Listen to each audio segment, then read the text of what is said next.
जय हिंद साथियों, मैं आप सबका मित्र शिवम एक बार फिर से स्वागत करता हूं। दोस्तों, आज 26 जनवरी है, गणतंत्र दिवस है और साथ ही बसंत पंचमी है। तो इस अवसर पे आप सभी को बहुत सारी शुभकामनाएं। आज बसंत पंचमी पे मैं भी आज से डिसाइड किया हूं कि आज से मैं आपके लिए काम करूंगा। मैं उन सभी जानकारियों को प्रोवाइड कराऊंगा जो आपके लिए ज़रूरत है। तो आइए हम बात करते हैं किन किन टॉपिकों पे मैं आपके लिए काम करूंगा। सबसे पहले तो हो गया दोस्तों CTI या CITS।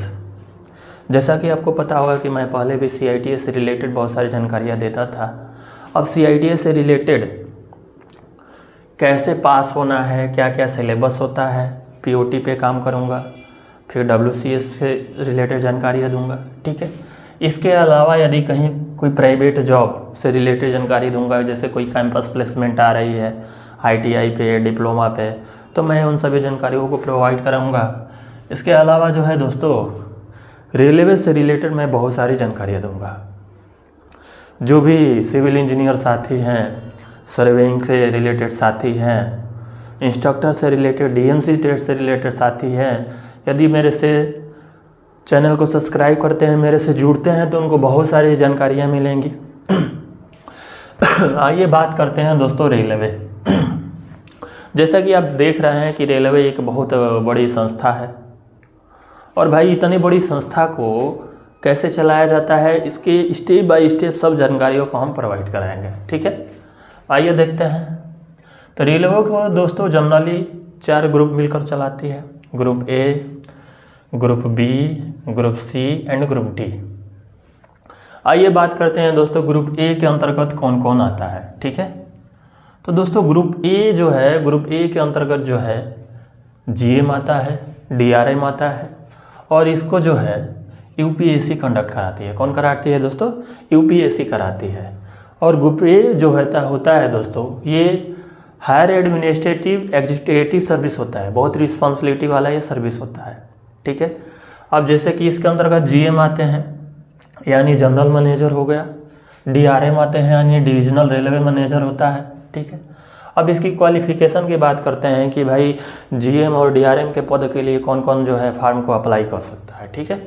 तो इसको दोस्तों जो लोग BE या BTech किए होते हैं, जिनकी क्वालिफिकेशन होती है, वही इस फॉर्म को अप्लाई कर सकते हैं। ठीक है, जो कि ग्रुप A के अंतर्गत आता है और इसको UPSC कंडक्ट कराती है।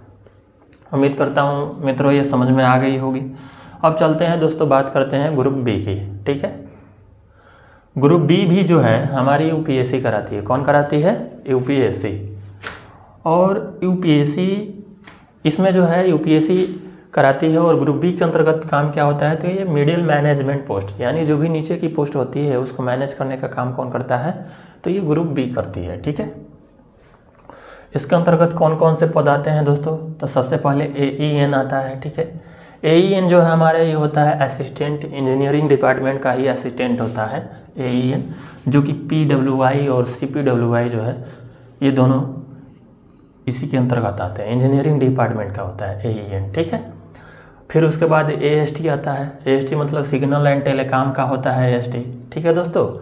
उसके बाद आता है, थोड़ा हो सकता है कि दिखाई नहीं देता होगा, इसको थोड़ा बढ़ा लेते हैं। अब आपको दिखाई दे रहा होगा।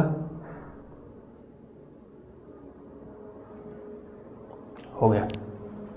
आइए बात करते हैं साथियों, AEN होता है। AEN का मतलब हम बताए ही, असिस्टेंट इंजीनियर होता है, जो कि PWI के ही अंतर्गत होता है। उसके बाद होता है AST होता है, ASTE या ADSTE होता है। ये सिग्नल टेलीकॉम का जो है डिपार्टमेंट का सबसे बड़ा अधिकारी होता है। उसके बाद APO आता है, ये जो है असिस्टेंट पर्सनल ऑपरेटर, ये पर्सनल डिपार्टमेंट होता है। ठीक है। उसके बाद होता है AOM होता है। ये सब ग्रुप B के पद हैं। ये जो है ऑपरेटिंग मैनेजमेंट का एक डिपार्टमेंट होता है। ठीक है। उसके बाद होता है दोस्तों AFM होता है, ये फाइनेंस मैनेजमेंट का एक डिपार्टमेंट होता है। ठीक है। उसके बाद AEE होता है, यानी इसका होता है असिस्टेंट इलेक्ट्रिकल इंजीनियर का होता है। मेन ग्रुप B का जो है बात कर रहे हैं। उसके बाद AME होता है, यानी असिस्टेंट मैकेनिकल डिपार्टमेंट होता है। उसके बाद ACM होता है, यानी असिस्टेंट कमर्शियल डिपार्टमेंट होता है। तो इतना जो पद है दोस्तों ये ग्रुप बी के अंतर्गत आता है। और ग्रुप बी में लोग क्या करते हैं भाई, तो ये जो है मिडिल मैनेजमेंट पोस्ट होती हैं, जितने नीचे की पोस्ट होती हैं इन सब का बड़ा अधिकारी ग्रुप बी के अंतर्गत आता है। ठीक है, अब आइए साथियों हम बात करते हैं ग्रुप सी। ग्रुप सी में इसका जो है एग्ज़ाम दोस्तों आरआरबी कराती है, रेलवे रिक्वायरमेंट बोर्ड कराती है। ठीक है, और ग्रुप सी के अंतर्गत क्या होता है, तो ग्रुप सी के अंतर्गत सुपरवाइजरी पोस्ट आती है। क्या आती है? सुपरवाइजरी पोस्ट आती है। ठीक है, और बात करते हैं साथियों ग्रुप सी। तो देखिए ग्रुप सी जो है आपका 2 पार्ट में बट गया है। ठीक है, 2 भागों में बटा है। कौन कौन से पद होते हैं भाई ग्रुप सी के अंतर्गत? तो एक टेक्निकल आ जाता है, दूसरा आता है नॉन टेक्निकल। ठीक है, आइए बात करते हैं साथियों कि टेक्निकल में कौन कौन से आते हैं। तो टेक्निकल में एएलपी आता है, जिसे असिस्टेंट लोको पायलट हो गया। ठीक है, उसके बाद दोस्तों टेक्नीशियन हो गया। ठीक है, और उसके बाद दोस्तों जेई हो गया यानी जूनियर इंजीनियर हो गया, एसएससी हो गया, सीनियर सेक्शन इंजीनियर होता है। ठीक है, तो ये ग्रुप सी टेक्निकल डिपार्टमेंट के अंतर्गत आते हैं। ठीक है, अब इसका सेकेंड टाइप होता है दोस्तों नॉन टेक्निकल। तो नॉन टेक्निकल में कौन कौन से आते हैं? तो साथियों नॉन टेक्निकल में टीटी आता है, जो कि टिकट कलेक्टर होता है। देखे होंगे ट्रेन में टीटी जो आता है। ठीक है, उसके बाद साथियों आता है आरपीएफ आता है, रेलवे प्रोटेक्शन फोर्स होता है। इसके अलावा दोस्तों एनटीपीसी आता है। ठीक है, non technical popular category. NTPC का मतलब क्या होता है साथियों, लिख लीजिएगा, नॉन टेक्निकल पॉपुलर कैटेगरी। ठीक है, तो आइए साथियों हम देखते हैं कि एनटीपीसी के अंतर्गत कौन कौन से पद आते हैं। ठीक है, लिख लीजिएगा, ये काम करेगा एक मोटिवेशन के भी तौर पे। देखिए एनटीपीसी में सबसे आता है एसएम यानी स्टेशन मास्टर आता है। ठीक है, उसके बाद आता है दोस्तों टीए यानी ट्रैफिक अप्रेंटिस। ठीक है, ये ट्रैफिक से रिलेटेड जो होता है। उसके बाद सीसी आता है यानी कमर्शियल क्लर्क होता है, समझ गए। उसके बाद साथियों आता है जीजी यानी गुड्स गार्ड होता है। तो ये हमारे एनटीपीसी के अंतर्गत आते हैं। और सबसे लास्ट वाला दोस्तों होता है ग्रुप डी, यानी जो भी रिमेनिंग पोस्ट बचे हुए हैं, जब से जो भी लोअर पोस्ट हैं उस जो है ग्रुप डी के अंतर्गत आते हैं। आइए हम बात करते हैं ग्रुप डी को कौन कौन से एग्ज़ाम कराते हैं। तो ग्रुप डी जो है इसको आरआरसी कराती है, यानी रेलवे रिक्वायरमेंट सेल हो गया, और आरआरबी कराती है यानी रेलवे रिक्वायरमेंट बोर्ड हो गया। ठीक है, अब इसके अंतर्गत कौन कौन से पद आते हैं भाई साहब? देखिए इसके अंतर्गत तो आते हैं गैंगमैन आता है। ठीक है, उसके बाद गेटमैन आता है। ठीक है, उसके बाद हेल्पर आता है, ट्रैकमैन आता है, पॉइंट्समैन आता है, और खलासी आती है। तो ये दोस्तों जो है ग्रुप जो है डी के अंतर्गत आते हैं।